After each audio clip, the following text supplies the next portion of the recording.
नमस्कार। लगभग एक महीने बाद फिर आपके सामने प्रस्तुत हूँ। इस बार कुछ अलग अलग भाव के, अलग अलग रस के, अलग अलग कवियत्रियों के रचना आपके सामने प्रस्तुत करने जा रहे हैं।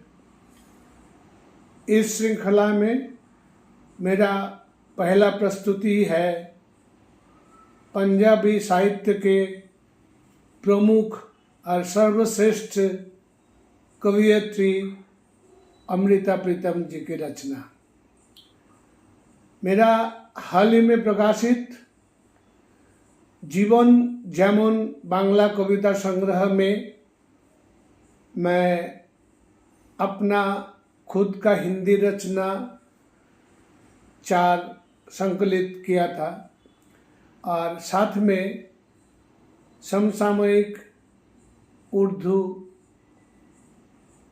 गुरमुखी साहित्य के कुछ लेखकों को, कवियों को साथ में जोड़ने की प्रयास किया, उसका हिंदी विभाग में। उस कविता के हिंदी सेक्शन में कवियत्री अमृता प्रीतम जी के कुछ कविताएं मैंने संकलित किया, उसको मैं आज हिंदी तथा बांग्ला साथ साथ प्रकाशित करने जा रहा हूँ।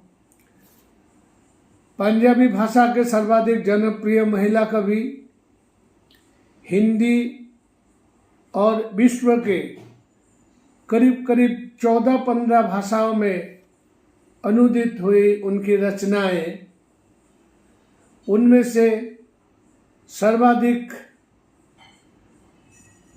विख्यात है उनका रसीदी टिकट और ज्ञानपीठ पुरस्कार से सम्मानित कागज और कैनवास, और भी बहुत सारे रचना प्रमुख है। आज मैंने जो कविता 3 कविता अमृता प्रीतम जी को मैंने इसे संकलित किया, वो उनकी कविता ग्रंथ कागज और कैनवास से लिया गया। पहला कविता उन्होंने अपने नाम से ही लिखा था। नाम है, कविता का नाम अमृता प्रीतम। एक दर्द था जो सिगरेट की तरह मैंने चुपचाप पिया है, सिर्फ कुछ नज़में हैं जो सिगरेट से मैंने राख की तरह झाड़ी है। इसका बांग्ला अनुवाद मैंने ही किया है। একটা ব্যথা ছিল যা আমি সিগারেটের মতো নিঃশব্দে পান করলাম, শুধু কিছু সুর যা আমি সিগারেটের মতো ঝেড়ে ফেলে দিলাম, ছাই হয়ে ঝরে পড়ল। দ্বিতীয় কবিতা आत्ममिलन। मेरी सेज हाजिर है,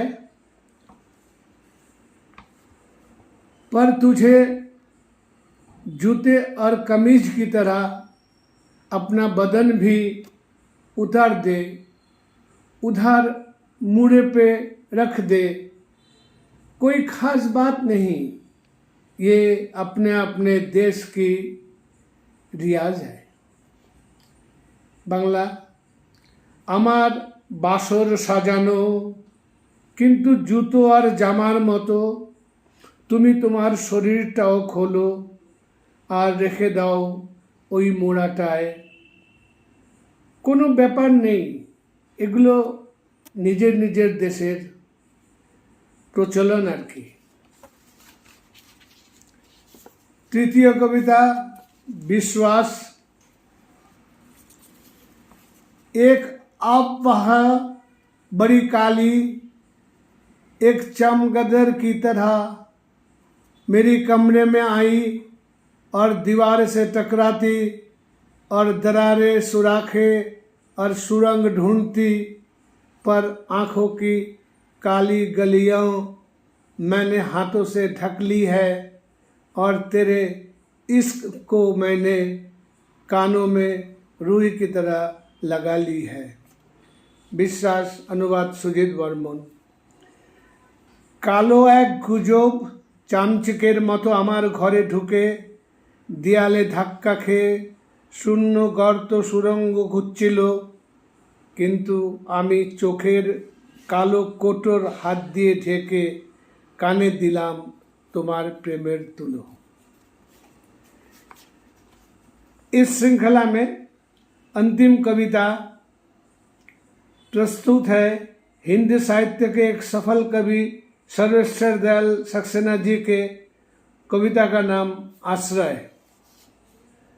सारा जिंदगी मैं सिर छिपाने के जगह ढूंढता रहा और अंत में अपनी हथेली से बेहतर जगह दूसरी नहीं मिली। आश्रय सर्वेश्वर दयाल सक्सेना। অনুবাদ সুজিত বর্মন। সারাটি জীবন আমি মাথা খোঁজার ঠাঁই খুঁজেছি, আর শেষ পর্যন্ত আমার হাতের তালুর চেয়ে ভালো জায়গা আমি আর পাইনি। নমস্কার।